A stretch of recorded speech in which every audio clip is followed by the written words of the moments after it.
Shalom Aleichem é preparação para o Shabat do Senhor, dia memorial da criação, e deu ele aos seus filhos para a recordação de todo o feitio das suas mãos, do milagre da sua sabedoria, da soberania do seu poder.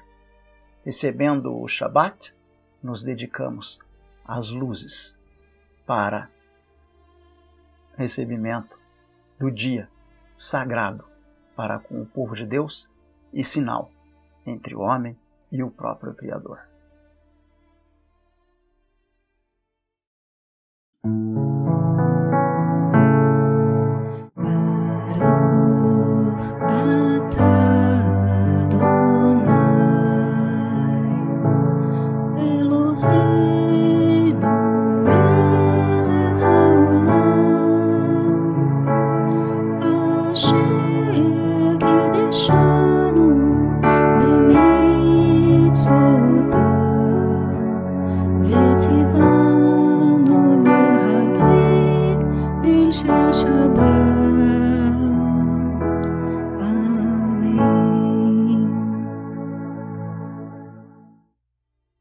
Tratando respeito às solenidades do Senhor, Parashá desta semana, Emor, fala a respeito disso. O livro de Levítico, capítulo 21, verso 1 a Levítico, capítulo 24, verso 23, trata a respeito das solenidades do Senhor. Nos diz Levítico 23, considerando um dos muitos tópicos dentro dessa porção. Depois falou o Senhor a Moisés, dizendo: Fala aos filhos de Israel e dize-lhes: As solenidades do Senhor que convocareis serão santas convocações. Estas são as minhas solenidades. 6 dias trabalho se fará, mas o 7º dia será o sábado do descanso. Santa convocação, nenhum trabalho fareis. Sábado do Senhor é em todas as vossas habitações. O Eterno estabeleceu solenidades, as quais considera-se, segundo a Torá, santa convocação. Mandatório não somente a presença, mas o aprendizado que estas festividades, vinculadas unicamente ao povo de Israel, geram no sentido de identificar ou conectar, linkar, fazer elo do povo de Deus com seu Criador. Dentre as solenidades estabelecidas, a primeira delas é o Shabat. E falando do Shabat, o Eterno diz: 6 dias se fará a obra, mas o 7º é o sábado. Muitos questionam: mas como saber qual dia é o sábado? Ora, o Eterno, ao criar o mundo em que vivemos, chamou todos os dias de uma maneira diferente. Primeiro dia, tarde e manhã. Segundo, tarde e manhã. Terceiro dia, tarde e manhã. Assim é descrito. Quarto dia, tarde e manhã. Quinto dia, tarde e manhã. Sexto dia, tarde e manhã. 7º dia, sábado. O único dia que recebe nome da parte do Eterno é o Shabat. A este dia, o Eterno santifica. O Eterno o separa. E o Eterno dá ao seu povo, não unicamente como um memorial da grandeza, da obra magnificente do Criador, de tudo o que de sua mão procedera, mas como um sinal entre ele e o povo formado a partir de Abraão.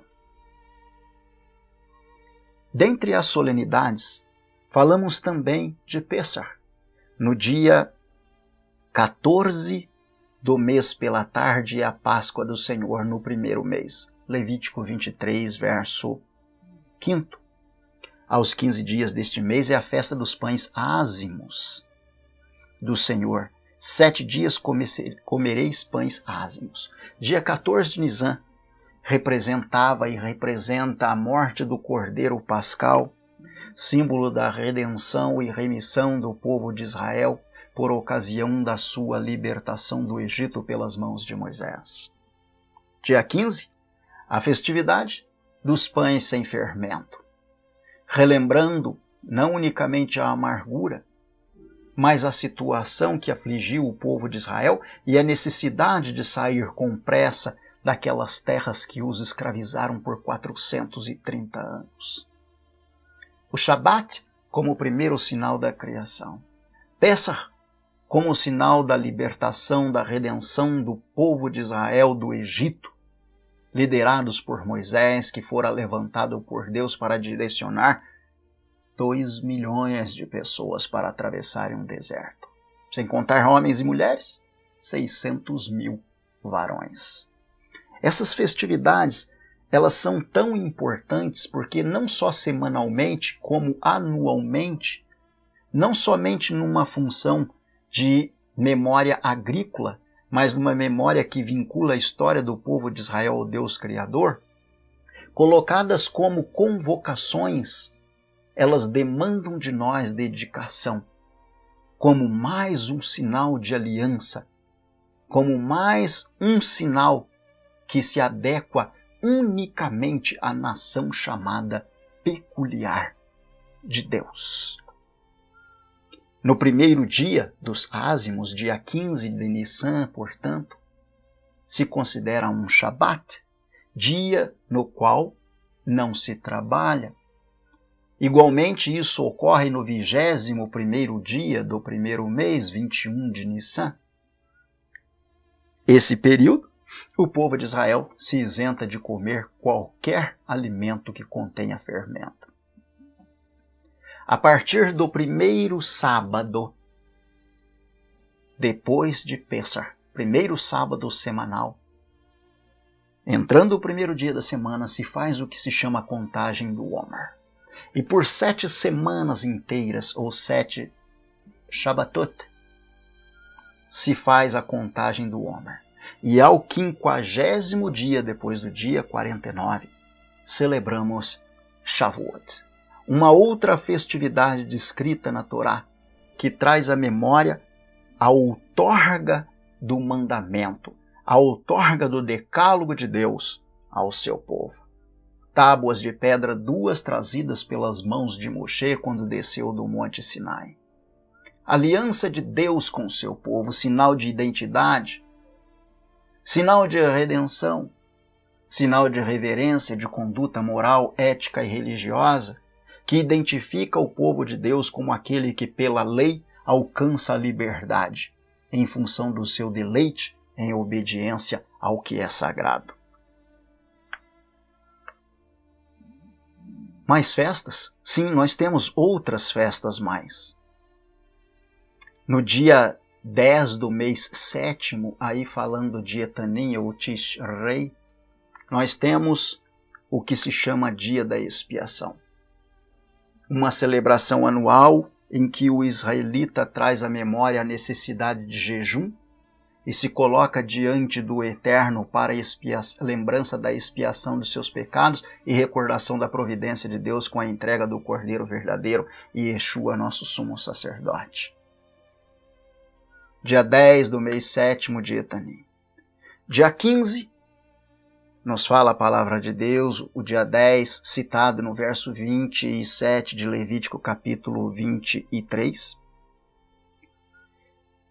No dia 15, nos fala a palavra de Deus no mesmo capítulo 23. Sábado de descanso vos será, então afligireis vossas almas aos 9 do mês à tarde, de uma tarde a outra tarde celebrareis vosso sábado, igualmente um Shabat, o dia de Yom Kippur, ou o dia do perdão. Fala aos filhos de Israel, aos 15 deste mês, do mês 7º, verso 34, será a festa dos tabernáculos para o Senhor por 7 dias. Ao primeiro dia haverá santa convocação, Shabat, 15º dia do mês de Tishrei ou Etanim. 7 dias oferecereis ofertas queimadas ao Senhor, ao 8º dia tereis santa convocação e oferecereis ofertas queimadas ao Senhor. Dia de proibição é: nenhum trabalho servil fareis. Estas são as solenidades do Senhor que apregoarei para santas convocações. E oferecereis ofertas queimadas ao Senhor. Holocausto e oferta de alimentos, sacrifício, libações, para cada qual em seu dia próprio. além dos sábados do Senhor, e além dos vossos dons, e além de vossos votos, além de vossas ofertas voluntárias, que dareis ao Senhor. Aos 15 do mês 7º, quando tiverdes recolhido o fruto da terra, celebrareis a festa do Senhor por 7 dias. No primeiro dia haverá descanso, no 8º dia descanso haverá. No primeiro dia tomareis para vós ramos de formosas árvores, Sucot, ramos de palmeira, ramos de árvores frondosas, salgueiros, ribeiros, e vos alegrareis perante o Senhor vosso Deus por 7 dias. Celebrareis esta festa do Senhor por 7 dias cada ano. Estatuto perpétuo é pelas vossas gerações. No mês 7º a celebrareis. 7 dias habitareis em tendas. Todos os naturais em Israel habitarão em tendas. Para quê? Para que saibam, verso 43, as vossas gerações, que eu fiz habitar os filhos de Israel em tendas, quando os tirei da terra do Egito. Eu sou o Senhor vosso Deus. Temos visto aqui alguns pequenos exemplos das festividades pontuadas pelo Eterno, que caracterizam, que sinalizam, que identificam, que aproximam o seu povo com aquele que chamou Abraão de Ur dos Caldeus, com aquele que fez promessas a Isaac e fez promessas a Jacó. As solenidades são consideradas santas convocações. As solenidades são intrínsecas ao povo de Israel. Referenciam a nação que foi retirada do Egito, que foi separada de entre as demais.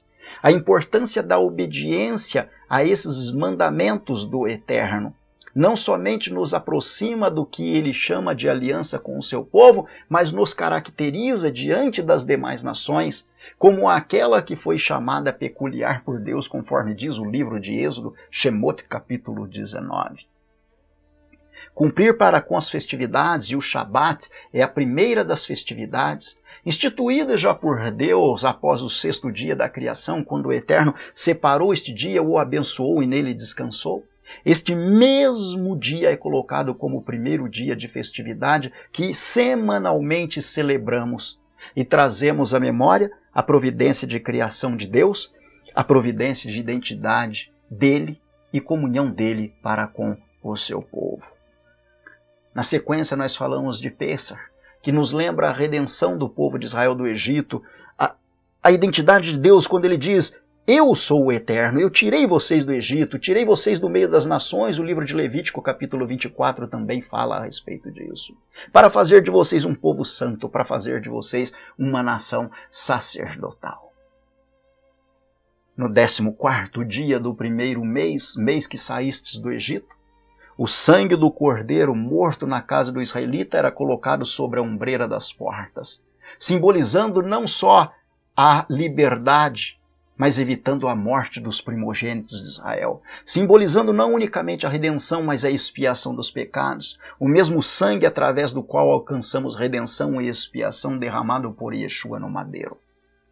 Algumas imagens de nossa congregação, esperamos e oramos para que um dia, de forma presencial também, você nos alegre com a sua presença e possa comungar conosco. Shalom Aleichem, até a nossa próxima oportunidade.